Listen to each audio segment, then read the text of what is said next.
سیدنا زنیرہ رضی اللہ تعالیٰ عنہ ایک صحابی تھی، وہ ابو جہل کی خادمہ تھی۔ جب آپ صلی اللہ علیہ وسلم نے دعوت و تبلیغ کا کام شروع کیا اور ان تک آپ صلی اللہ علیہ وسلم کی بات پہنچی تو انہوں نے بھی ایمان قبول کر لیا۔ اب شروع میں تو ابو جہل سے یہ بات چھپی رہی، لیکن جب ابو جہل کو اس بات کا علم ہوا کہ وہ ایمان لے آئی ہیں تو وہ ان کے اوپر بہت غصے ہوا۔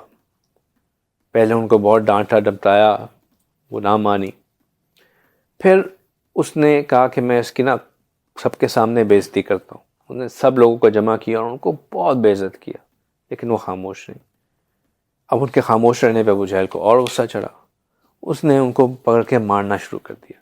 وہ ضعیف عمر کی خاتون تھیں، برداشت کرتی نہیں، لیکن ایک ان کو چوٹ ایسی لگی کہ جس کی وجہ سے ان کی بنائی چلی گئی۔ اب جب ان کی بنائی چلی گئی تو ابو جہل نے کہا کہ دیکھا تم نے ہماری رات و اس کو چھوڑا ہے، ہمارے بتوں کی کو عبادت کو چھوڑا ہے، تو انہوں نے تمہاری سزا کے طور پہ بنائی چھین لی۔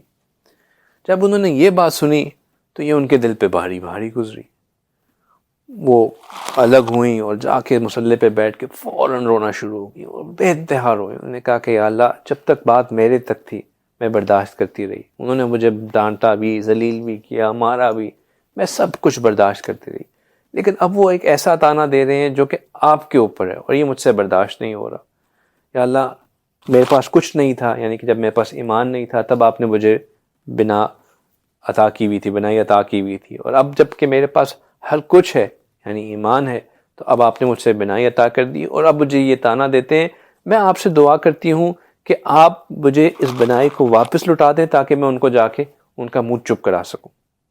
ابھی انہوں نے یہ دعا مانگی تھی کہ اللہ تعالیٰ نے ان کی بنائی کو واپس لوٹا دیا۔ وہ گئیں اور انہوں نے کہا کہ دیکھو کہ جو ہے وہ کس طرح اللہ تعالیٰ نے میری بنائی کو واپس لوٹا دیا۔ لیکن آپ محسوس کر سکتے ہیں نا کہ کیا محبت تھی ان کی اس دعا میں، اللہ تعالیٰ نے ان کی اس دعا کو بھی کیسے قبول کر لیا۔